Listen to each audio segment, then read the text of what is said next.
అనాల్సిన పరిస్థితి ఏర్పడిందని వైసీపీ అధినేత జగన్ ఆవేదన వ్యక్తం చేశారు.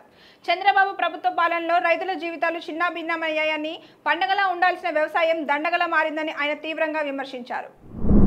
సీఎం చంద్రబాబు విద్యుత్ ఛార్జీలపై చేసిన వ్యాఖ్యలను ఏపీసీసీ అధ్యక్షురాలు వైఎస్ షర్మిల తీవ్రంగా విమర్శించారు. ఛార్జీలు పెంచబొమ్మనని చంద్రబాబు చెప్పడం ఈ దశాబ్దపు అతిపెద్ద జోక్ అని ఆమె సెటైర్లు వేశారు.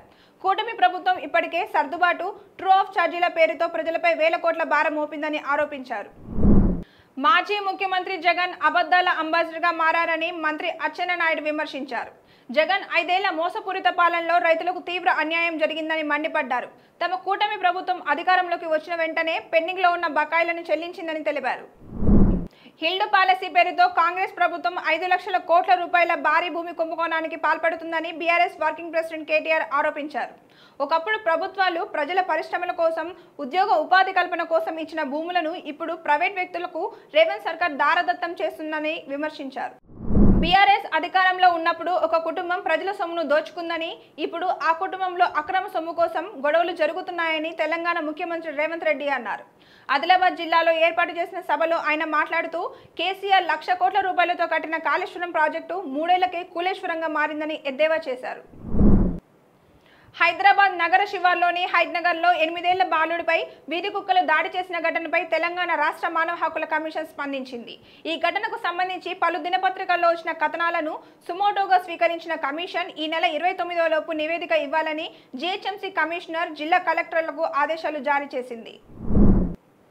డిసెంబర్ 8, 9వ తేదీల్లో తెలంగాణ ప్రభుత్వం ప్రతిష్టాత్మకంగా నిర్వహిస్తున్న తెలంగాణ రైజింగ్ గ్లోబల్ సమిట్ కు బాలీవుడ్ నటులు సల్మాన్ ఖాన్, అజయ్ దేవగన్ హాజరు కానున్నారు. వీరిద్దరూ హైదరాబాద్ లో అత్యాధునిక ఫిల్మ్ స్టూడియో, ఫిల్మ్ సిటీని అభివృద్ధి చేసేందుకు తెలంగాణ ప్రభుత్వంతో ఒప్పందం కుదుర్చుకోనున్నట్టు తెలుస్తోంది. జార్ఖండ్లోని ధన్బాద్ జిల్లాలో భూగర్భ గనుల నుంచి విషపూరిత వాయువు లీక్ అవ్వడంతో 2 మహిళలు మరణించగా పలువురు అస్వస్థతకు గురయ్యారు. వారిని హాస్పిటల్కు తరలించి చికిత్స అందిస్తున్నారు. భారత్ కోకింగ్ కోల్ లిమిటెడ్ కు చెందిన భూగర్భ గని నుంచి విషపూరితమైన వాయువు కార్బన్ మోనాక్సైడ్ లీక్ అయిందని అధికారులు తెలిపారు. 2 రోజుల పర్యటన కోసం రష్యా అధ్యక్షుడు పుతిన్ భారత్లో అడుగుపెట్టారు. పాలం ఎయిర్పోర్ట్లో ఆయనకు ప్రధాని మోదీ ఘన స్వాగతం పలికారు. రేపటి నుంచి ప్రారంభమయ్యే ఇండియా రష్యా 23వ సమ్మిట్లో మోదీతో కలిసి ఆయన పాల్గొంటారు. ఇరు దేశాల ద్వైపాక్షిక ఒప్పందాలపై చర్చిస్తారు. నందమూరి బాలకృష్ణ, బోయపాటి శ్రీను కాంబినేషన్లో వస్తున్న అఖండ 2 చిత్రానికి ఆరంభంలోనే చిన్న అవాంతరం ఎదురైంది. నిన్న జరగాల్సిన స్పెషల్ ప్రీమియర్ షోలను రద్దు చేస్తున్నట్లు చిత్ర నిర్మాణ సంస్థ 14 రీల్స్ ప్లస్ ప్రకటించింది. సాంకేతిక సమస్యల కారణంగా ఈ నిర్ణయం తీసుకున్నట్లు వెల్లడించింది. డాన్బాస్ ప్రాంతం నుంచి ఉక్రెయిన్ దళాలను తరిమికొట్టి ఆ ప్రాంతాన్ని విముక్తి చేయనున్నట్లు రష్యా అధ్యక్షుడు వ్లాదిమిర్ పుతిన్ పేర్కొన్నారు. భారత్ పర్యటనలో ఉన్న ఆయన జాతీయ ఛానల్కు ఇచ్చిన ఇంటర్వ్యూలో మాట్లాడుతూ సైనిక చర్య లేదా దౌత్యపరమైన రీతిలో ఆ పని చేయనున్నట్లు చెప్పారు.